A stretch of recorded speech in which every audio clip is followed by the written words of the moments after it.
Alors, si on revient au graphique du CAC 40 en nominal, c'est-à-dire en euros, depuis le début de sa phase de baisse, c'est-à-dire le 16 avril,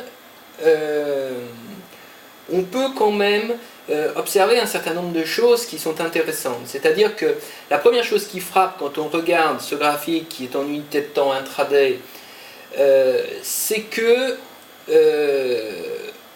des phases comme celle-ci, ou celle-ci, voire celle-ci, corroborent vraiment l'idée que la partie stochastique, elle existe bien entendu parce qu'on voit des petites évolutions erratiques, hein, une alternance. En gros, la partie stochastique, pour parler d'une façon imagée, c'est l'alternance du rouge et du vert. Plus vous avez du rouge et du vert qui sont proches l'un de l'autre, comme par exemple c'est le cas ici, plus vous avez des gens qui achètent, qui vendent d'une façon assez erratique avec le passage du temps. Mais ce qui frappe, c'est qu'en fait, il est tout à fait probable que le modèle de Black-Scholes, c'est-à-dire le modèle qui repose exclusivement sur l'arbre des possibles probabilistes qu'on a vu dans la vidéo précédente, donne une part trop grande à la partie stochastique et qu'il y a des forces sous-jacentes qui sont absolument déterministes. Quand on parle de ça, on peut faire un crochet rapide par les ratios de Fibonacci. Les ratios de Fibonacci, bon, ben, vous savez très bien ce que c'est. C'est qu'en fait, vous pouvez proportionner les mouvements de baisse et de hausse les uns par rapport aux autres en utilisant le nombre d'or, c'est-à-dire 1 plus racine de 5 divisé par 2. Il y a des gens qui voient toute une interprétation mystique là-dedans, il ne faut surtout pas croire à ces choses-là. C'est qu'en fait le nombre d'or a une propriété algébrique remarquable, c'est qu'il transforme les sommes, il transforme les multiplications, en sommes. C'est-à-dire que vous conservez un niveau de complexité constant. Là où en fait vous pourriez penser qu'en ayant des traders qui travaillent en unité de temps minute, une unité de temps heure, unité de temps jour, unité de temps semaine, voire plus, vous pouvez balayer tout l'ensemble des nombres de la droite réelle. À partir du moment où vous travaillez avec des retracements de Fibonacci, des calculs niveau première terminale, encore faut-il penser à les faire, vous montrent que vous travaillez dans un sous-espace de R qui est beaucoup plus petit. Si vous appelez phi le nombre d'or, pour parler rapidement, vous travaillez dans Z plus phi Z. Ce qui est remarquablement plus petit que R. Alors je ne m'attarde pas là-dessus, ça pourrait être le sujet d'une vidéo entière, mais tous ceux qui aiment bien les Fibos devraient se précipiter sur les sites de mathématiques en ligne qui vous montrent les calculs remarquables qu'on peut faire avec le nombre phi 1 plus racine de 5 divisé par 2 ou 1 moins racine de 5 divisé par 2. Ça explique réellement beaucoup de choses.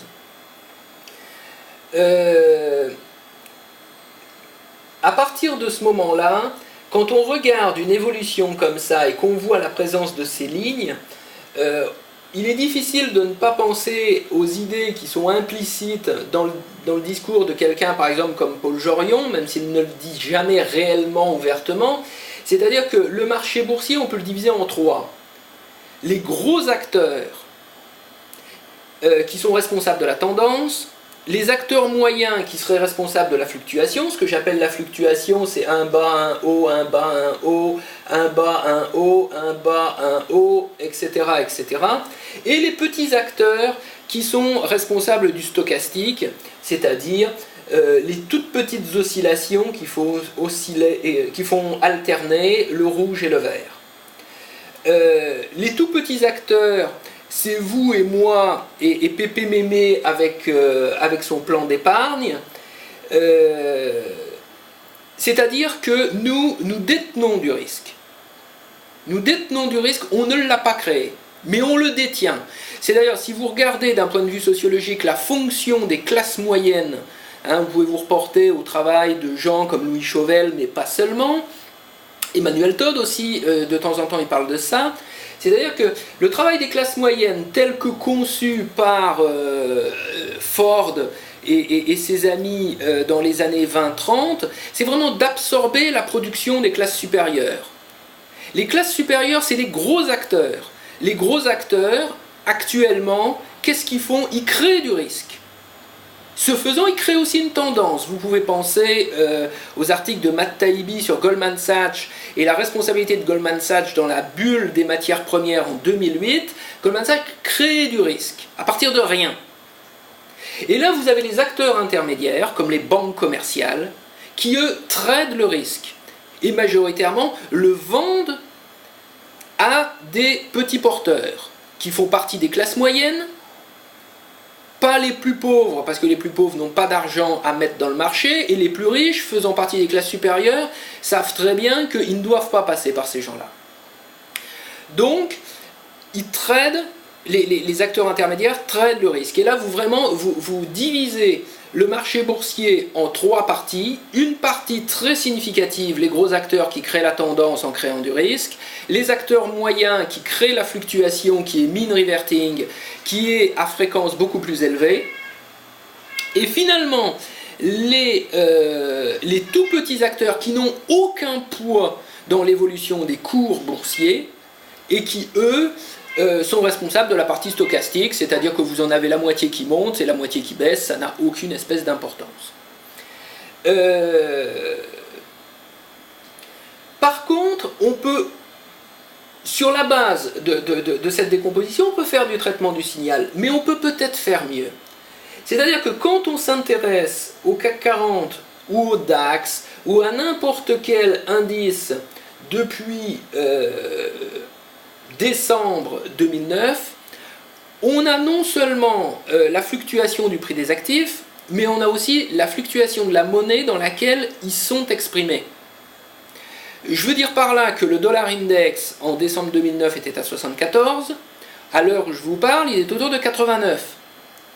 Ça représente un saut absolument considérable. Pour vous donner une image de la complexité supplémentaire que ça amène dans un programme de traitement du signal, c'est comme si vous étiez dans un concert, vous voulez pirater le concert, donc vous avez un micro à la main, que ce soit un téléphone portable ou quelque chose de plus sophistiqué, hein, et le bruit parasite, c'est le bruit de la foule, le bruit ambiant.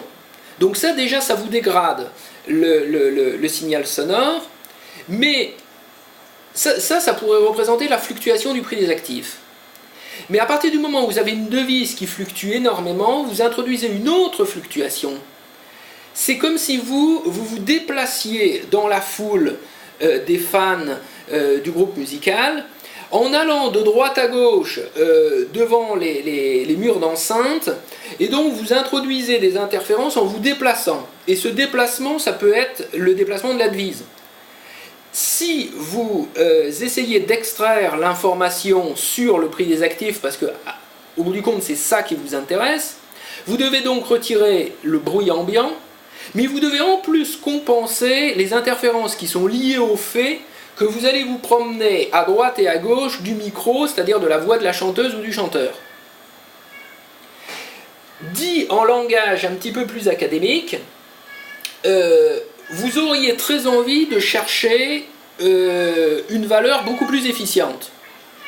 Chercher une valeur plus efficiente, vous revenez à ce qu'on appelait la théorie des marchés efficients.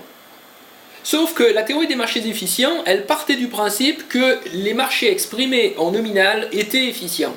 Les événements de 2007-2008 ont montré qu'en gros, c'était pas vrai. Mais ça n'exclut pas que, avec un changement de variable, c'est-à-dire en changeant l'unité de cotation, vous ne pouvez pas arriver à une quantité qui est plus efficiente, sur laquelle vous pouvez faire un traitement du signal plus efficace.